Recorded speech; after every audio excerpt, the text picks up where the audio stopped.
Assalamualaikum warahmatullahi wabarakatuh.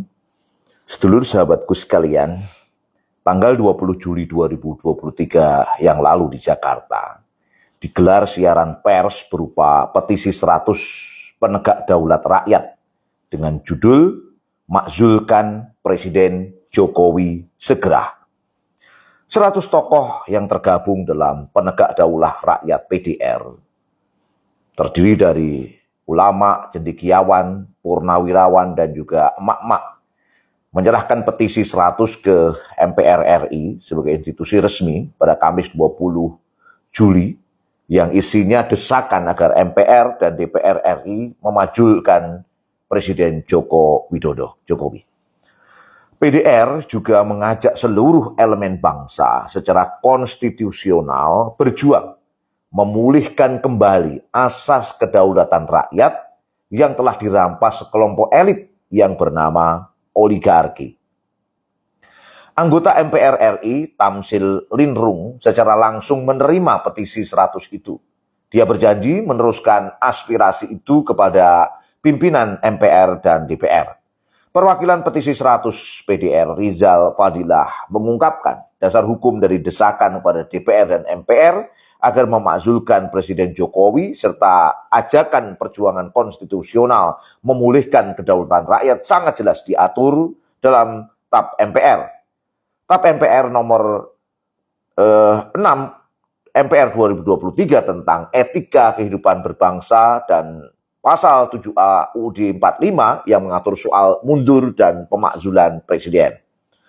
Menurut Rizal Fadilah, sejumlah alasan mendasari lahirnya petisi itu. Pertama, Jokowi dinilai sudah tidak mampu menjalankan amanah sebagai presiden karena lebih dominan melayani kepentingan oligarki, baik politik maupun bisnis, ketimbang berkhidmat pada kepentingan dan aspirasi rakyat banyak.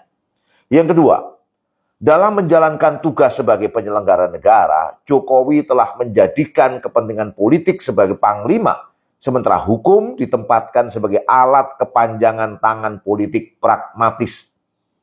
Banyak perpu dibuat tanpa dasar statsnut atau kedaulatan. Selain itu juga terjadi kriminalisasi pada ulama dan aktivis. Menurutnya, pembangunan ekonomi juga gagal, investasi mandek, dan utang luar negeri membengkak. Presiden dinilai melanggar konstitusi khususnya pasal 23 UUD 1945 di mana Presiden menetapkan APBN secara sepihak melalui Perpres. Akibatnya terjadi kerugian pada keuangan negara. Rakyat semakin miskin sementara oligarki tambah kaya.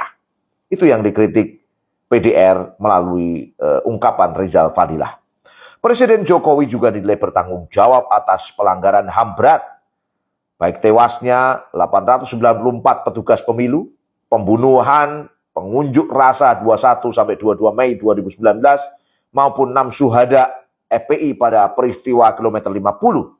Di sisi lain, melalui Kepres 17 2022, Inpres 2 2023, dan Kepres nomor 4 tahun 2023, pemerintah menuduh TNI melakukan pelanggaran HAM berat, khususnya dalam kasus 1965-1966.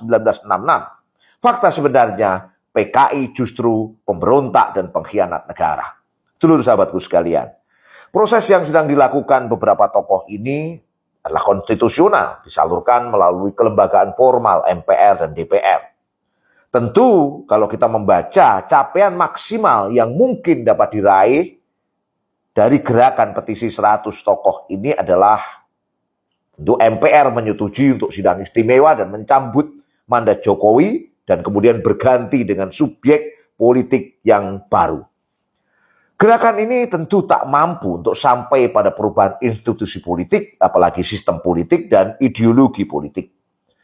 Bila kita kaitkan dengan konteks Islam, maka target atau cita-cita perjuangannya seharusnya sampai pada perubahan subjek politik, orangnya, pemimpinnya, institusi politiknya, sampai juga sistem dan ideologi politik ke arah Islam, melalui tegaknya syariah dan khilafah.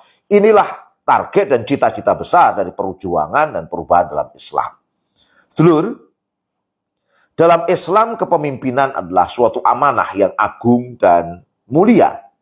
Ketika menjalankannya sesuai dengan yang pernah diteladani oleh Rasulullah SAW sebagai nabi dan penyampai risalah. Sebagaimana kriteria pemimpin menurut Islam adalah beriman dan beramal soleh, memiliki niat yang lurus, tidak meminta jabatan, berpegang teguh pada hukum Allah, memutuskan perkara dengan adil, tidak menerima hadiah, tegas dalam memimpin, dan juga tidak bersifat lemah.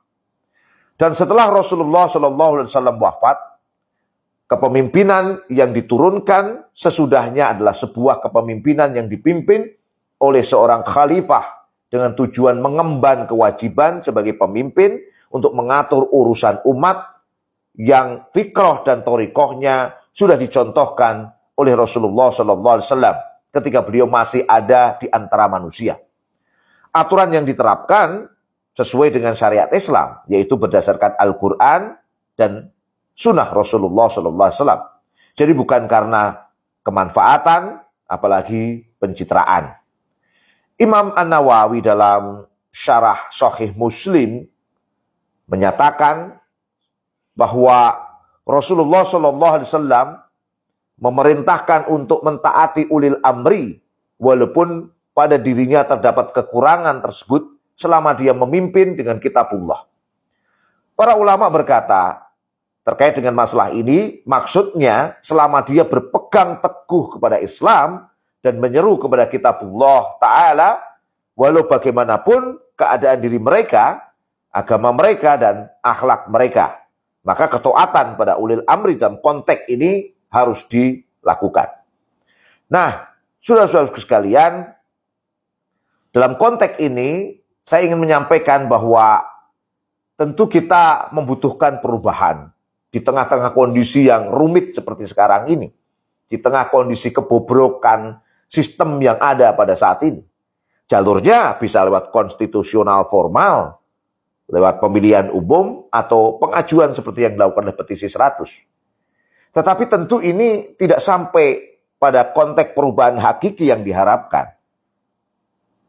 Apalagi dalam konteks ingin mengarah pada perubahan hakiki, yaitu tegaknya syariah dalam naungan khilafah. Kita membutuhkan jalan konstitusional non-formal, yaitu melalui perubahan asasi at-takjir melalui jalan umat, antarikil ummah. Dan itu harus menjadi konsekuensi yang mesti kita lakukan, mengikuti metode Nabi Muhammad SAW untuk perubahan yang sesungguhnya. Subjek politiknya harus berubah, institusi politiknya harus berubah, sampai juga sistem dan ideologi politiknya berubah dari subjek, institusi, ideologi politik, sistem politik sekuler kapitalisme seperti sekarang ini, menuju subjek politik yang islami, institusi politik yang benar sesuai dengan syariah Islam, dan tentunya juga sistem politik yang sesuai dengan syariah Islam, dan sistem pemerintahan khilafah Islamiyah, dan juga ideologi politik yang sesuai dengan Islam. Demikian sedulurku sekalian, semoga Anda mendapatkan banyak manfaat dari acara kami, dan semoga Anda tetap semangat, optimis, menyongsong perubahan besar ke depan. Sampai jumpa. Assalamualaikum warahmatullahi wabarakatuh.